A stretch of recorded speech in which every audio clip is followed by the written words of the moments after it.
Hey guys, Whitney from the Holiday Homestead here. I just wanted to show you a couple of things about what I use for pots to start my seedlings. So I'm here in my lovely garden shed, I guess. It's kind of an open air thing, but it is where I store all of the items that I use for starting my seedlings. Everything from my goat manure and rabbit manure to grind up to make my seedling starter soil, just everything. And so I wanted to show you guys what I use to start my seedlings. It doesn't have to be expensive, really.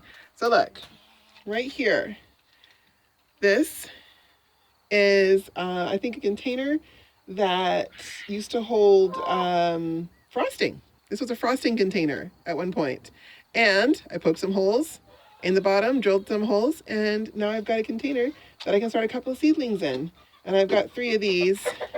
We had our 5-year-old turn 6, so it's not like I sit around eating frosting all day. Although if I did, that would be okay too. Anyway.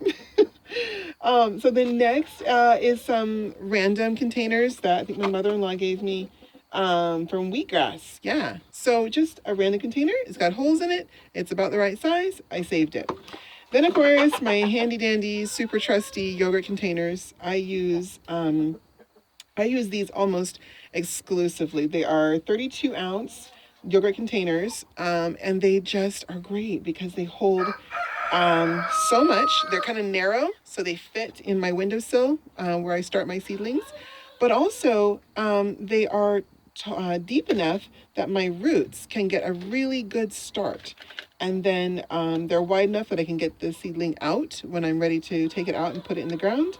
It's just a great container. And also, it's big enough I don't have to rush to get it in the ground. Like if I don't quite know where I want to put that seedling, or I'm just not sure where I want to put it in relation to other plants and how tall the plant's going to get and if it's going to shade it or something, I will use these because they give me an extra few weeks of growing time in the pot before I really have to make that decision. A lot of times when you start with really small containers, you end up with root-bound plants, which is where the roots are spiral kind of around and fill the inside of the container to the point that they are like kind of knotted up in there, and the plant actually will stop growing because it just has no space. It's soaked up all the nutrients from the soil that's in there, and there's just not enough room to let it continue growing.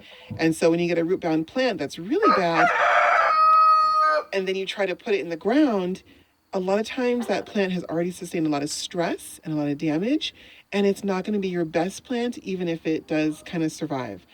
So I always recommend going for the larger, taller containers if you have them available. We don't really eat a lot of dairy to begin with, but whenever we did, or if somebody had some extras, I was always poking through my friends' recycling, grabbing up these containers. So they're awesome. And then also, of course, just the used containers of whatever seedlings somebody else had.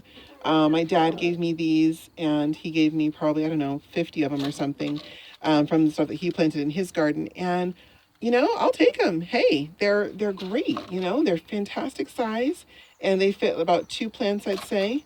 So that's really awesome. And then just some other random small pots. And what is this? This is cottage cheese. I also don't eat cottage cheese, but hey, the container's awesome.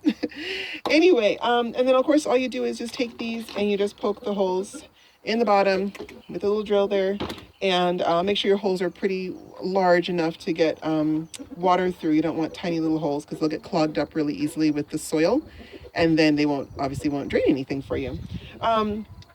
So yeah, I just wanted to give you guys that because it's really handy to just use recycling, just whatever you have on hand. Obviously, plastic or something else kind of durable, kind of flexy is good. Flexible but thick, because you can spend a lot of money on seedling trays and all kinds of cells for them. Or you can do it the cheap way and just use recycling.